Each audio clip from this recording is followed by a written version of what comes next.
Karibu tena mpenzi mtazamaji kwenye mwendelezo wa mazungumzo yetu, ili ni kuchanganulia yale yote ambayo yametendeka. Tafadhali ninakuomba kwa moyo mkunjufu upige subscription. Kuna msemo ambao Governor wa kaunti ya Siaya James Aggrey Orengo alipokuwa senator wa Siaya aliwahi sema kwenye bunge la seneti kwamba wakati mwingine serikali hukula watu wake. Wala ambao wanafanyia kazi serikali, wakati mwingine serikali hukula hao watu. Na msemo huo naomba tuweze kuchanganua, kwa sababu jana kipindi ambapo Linda Mwananchi walipokuwa upande wa Homa Bay, mtazamaji wangu, wananchi waliumizwa, polisi walitandikwa, na ripoti ambazo niko nazo sasa hivi, kuna polisi ambaye nilikuletea kanda yake hapa, alipigwa mawe ya jicho. Huyo ni polisi, afisa wa polisi alipigwa mawe ya jicho, akafura hapa, jinsi ambavyo unaona hapo mtazamaji wangu. Ninaelezwa kwamba huyo afisa wa polisi bahati mbaya ameaga dunia. Kumbuka kwamba afisa huyu wa polisi, mtazamaji wangu, aliweza kuvamiwa kwenye ule msafara wa Linda Mwananchi kipindi ambapo walikuwa wanajaribu kuingia kwenye mji wa Homa Bay Town. Na viongozi ambao waliweza kupanga hawa wauni, mtazamaji wangu, ni Gladys Wanga pamoja naye Peter Kaluma. And you cannot tell me that they were never, or they did not have the blessings of President William Ruto. Ruto knew that Peter Kaluma and Gladys Wanga, they were going to organize goons to disrupt Linda Mwananchi rallies. But kwa bahati mbaya, hao wauni ambao walipangwa na viongozi ambao wako madarakani wameamua kumaliza maisha ya baba wa mtu mwenye alikuwa anajitafutia unga, familia yao ama familia yake isilale njaa. Sometimes what men go through, mwanaume kama huyu afisa wa polisi alikuwa anatafutia familia yake unga, akapigwa jiwe na afisa, yani akapigwa jiwe na wahuni. Ripoti zingine ambazo niko nazo ni kwamba maafisa wengine 8 wa polisi wapo kwenye hospitali, mahala ambapo wanazidi kupokea matibabu, mahala ambapo polisi mmoja yuko kwenye critical condition, yani kwenye hali mahututi kwenye hospitali ya Kisii County. Kwa sababu mnaelewa Homa Bay Town, kitu ambacho Gladys Wanga anaweza akakifanya ni kuorganize goons, lakini halipi madaktari, halipi nurses. Homa Bay nurses are on strike. Sasa mtazamaji wangu, kila ambacho kinashangaza, huyu afisa wa polisi mwenye amefariki alikimbizwa Kisumu kupata matibabu, lakini kwa bahati mbaya akaaga dunia. Kwa sababu nimekueleza kwamba Homa Bay, kitu ambacho Gladys Wanga anaweza akakifanya peke yake ni kupanga wahuni, lakini hawezi akalipa nurses kitu ambacho kinaitwa mshahara wao. Lakini sio polisi peke yake ambao waliweza kuumizwa. Taarifa zingine ambazo zimeweza kuchapishwa na Citizen, msije mkashangaa mbona nina sita, ninageuza moja kwa moja kutoka Kiingereza. Sasa Citizen inaeleza kwamba mtu mmoja ameaga dunia, huku wengine 46 wakiwa wamepata majeraha makubwa kutokana na yale mavamizi ambayo yaliweza kutendeka upande wa Homa Bay kwenye mkutano wa Linda Mwananchi. This is our car that's been vandalized. My luggage, our luggage was here, it all went. These are the lights. There's blood.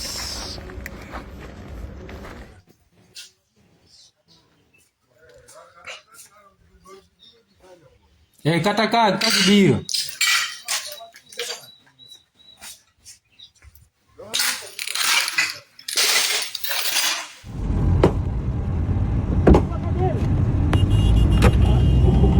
Unasikia malizazi yenyewe. Funga hiyo jamaa amefanya tega zitapu kuandiza hapa ndani. Ni mawe. God.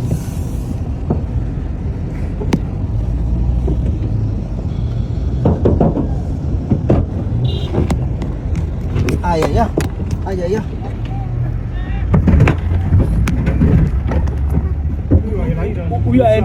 Asante sana, mimi ni Songa Kennedy. Kwanza mimi nashukuru Mungu kwa siku ya leo. Kitu tumeona Homa Bay. Mimi let me congratulate Babu Owino, Edwin Sifuna, James Orengo, natembea na wale wote. Angalia vile gari yetu imefanya. Ni hii yote. Ilikuwa mawe juu ya mawe. Mawe, panga, nini?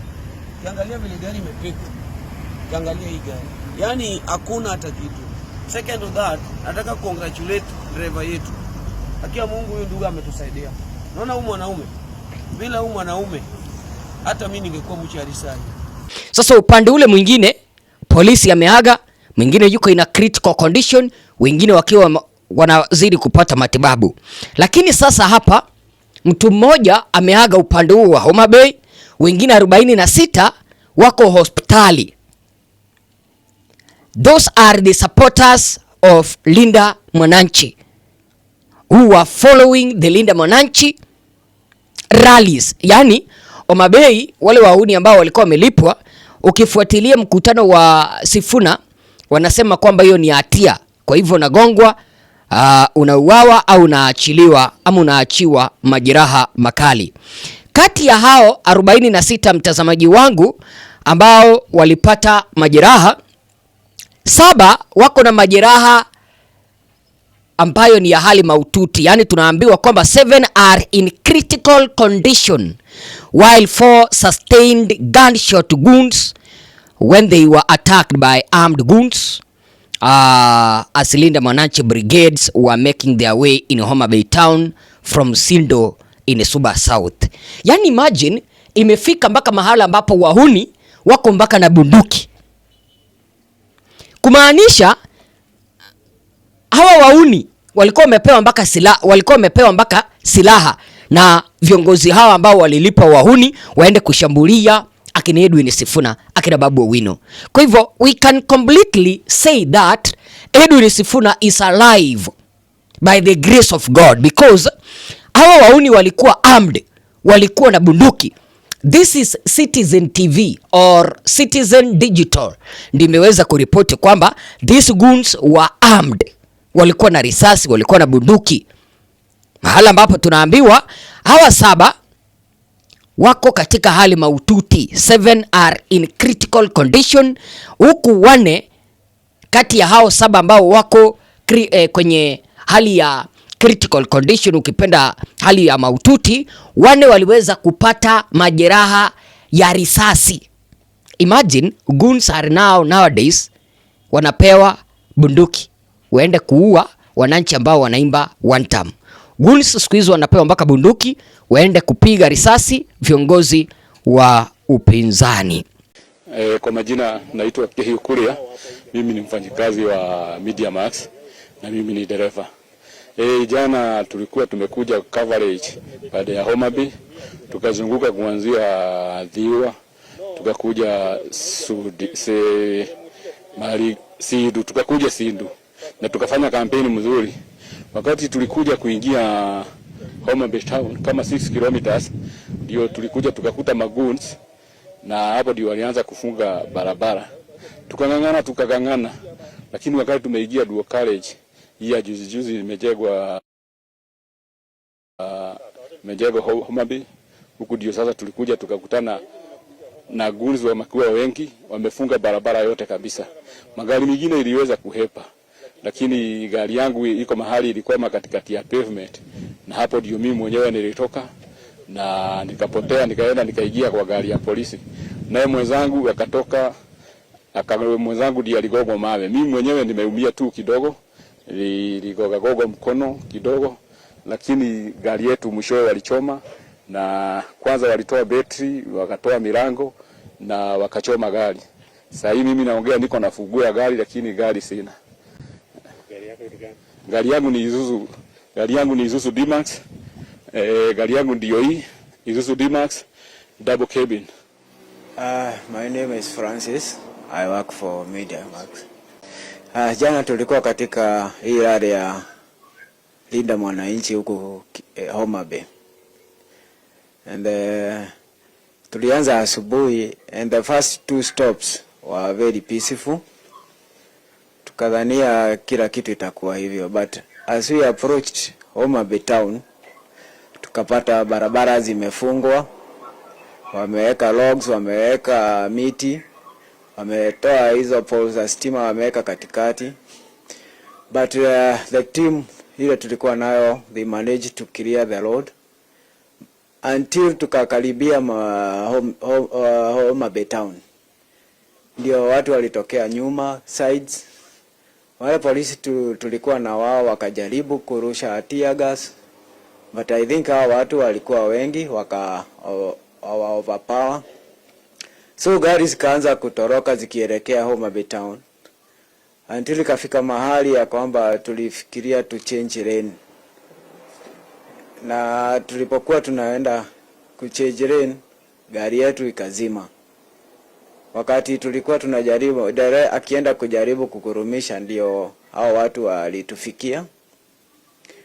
Dereva akaniambia hapa itabidi tutoroke maana tutakufia kwa hiyo gari watachoma. So nikienda kufungua mlango wa pande yangu, ndio mawe ilikarushwa ikaingia kwa kioo ikanigonga jicho. Nilikuwa na miwani ikanikatakata. Nikaruka pande ile ingine ya dere, nilikuwa nimeshika live view na kamera. Kwenda kushuka hivi, jamaa alikuja akaniuliza uko na pesa ngapi na ulete hii kamera. Akanirushia panga. Bahati mzuri nilikuwa na helmet. Hiyo helmet ndio iligongwa. So wakachukua kamera na live view, nikatoroka. Nikapitia kwa hizo tear gas, nikapata gari ya standard, nikaingia ndani. Wengi wa wale ambao wanaendelea kupokea matibabu sasa, kati ya hawa 46 waliweza kupata majeraha kutoka kwa mapanga kwenye sehemu mbalimbali za mwili, kwa sababu kwa lugha ya Kimombo wanasema kwamba most of the victims sustained deep panga cuts on various parts of the body after they were attacked during the Homa Bay rally. Yani, wacha nikuulize hivi mtazamaji wangu, is Gladys Wanga and Peter Kaluma above the law? Because they gave these goons all sorts of, yani waliweza kupea hawa wauni, mtazamaji wangu, kila aina ya silaha. Waliwapea mawe, waliwapea bunduki, wakawapea mapanga, visu. Unaona hawa, kulingana na Citizen Digital vile ambavyo wameripoti, wengine walikatakatwa kwenye some part of the body. Wanawake walinajisiwa. I'm telling you the truth. I've received some information from Homa Bay. Wanawake walinajisiwa. Wahuni walikuwa wanavamia magari, wanatoa wanawake ndani, wanamalizana na hao papo hapo. Ili hali hatujaweza kusikia the CS of Goons Murkomen akizungumza chochote. Since yesterday hawa wananchi ama Linda Mwananchi walipovamiwa, hatujasikia CS Murkomen, waziri wa Goons, hajazungumza chochote. Hatujasikia Raymond Omola akizungumza chochote. Lakini kwa sababu polisi amekufa baada ya kuuawa kwenye huu mkutano, utasikia Murkomen akisema sasa nimetoa orders hao Goons watafutwe. Goons watatafutwaje kipindi wao ndio waliorganize? Kipindi ambapo viongozi ambao wako kwenye blood based government ndio waliorganize. Kenya mahala ambapo inaelekea sio kuzuri. I'm telling you the truth. Let me give orders from here. Na mwenye ananitaka niko Kisii.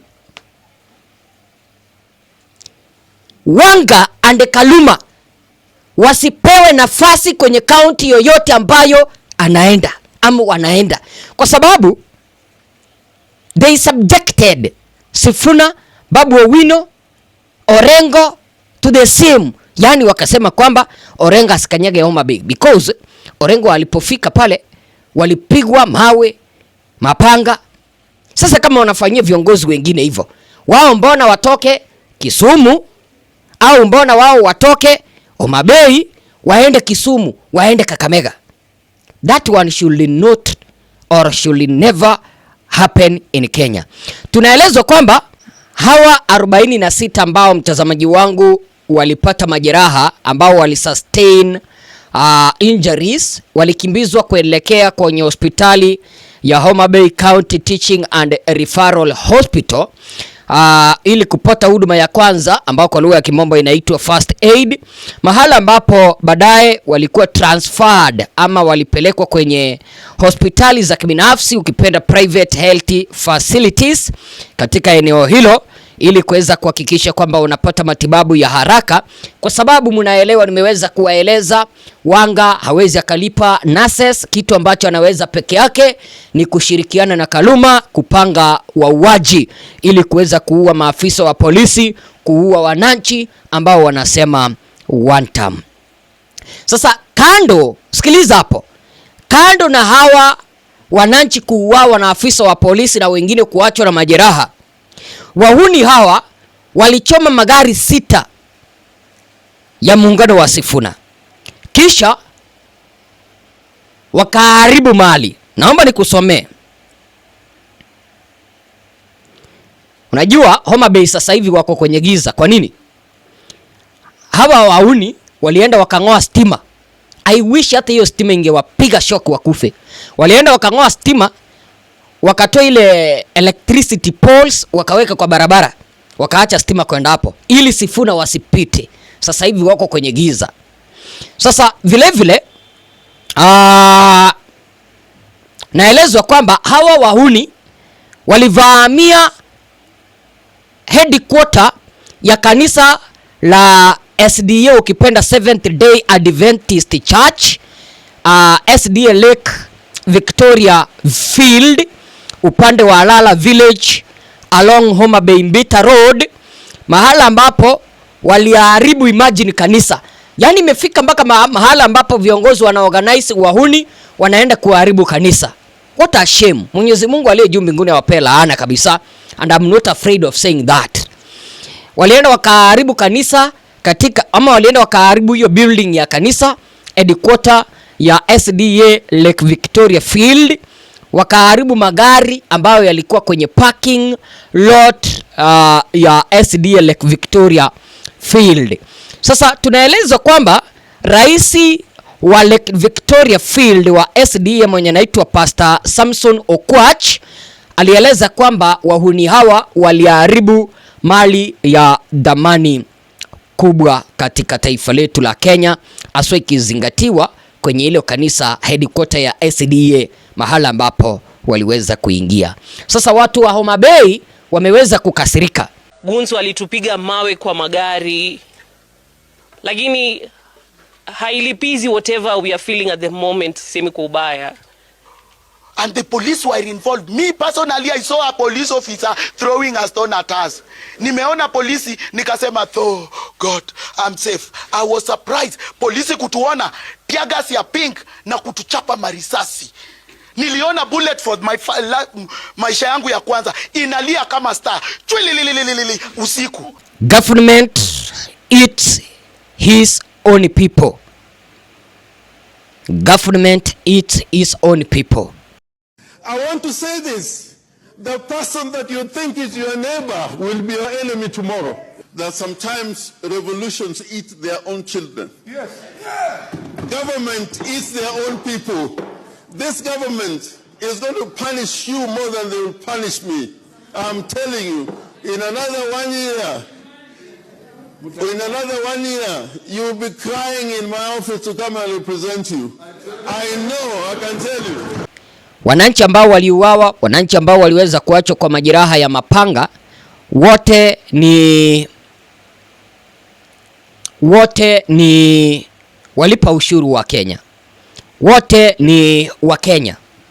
Polisi ambao waliweza kuuawa wote ni Wakenya. Polisi ambao waliweza kuachwa na majeraha wote ni Wakenya. Wakenya hao walikuwa wanahudumia Kenya. Makosa yao makubwa yalikuwa ni wao kupatikana kwenye mkutano wa Linda Mwananchi. William Ruto asipochunga, taifa hili letu la Kenya litaingia upande wa Haiti, style ya Haiti. Kwa sababu you cannot purport that you have united the country when your own leaders are organizing goons to attack leaders, to loot and destroy property from the church, property ya makanisa, kuibia wananchi pesa na kuharibu mali yao.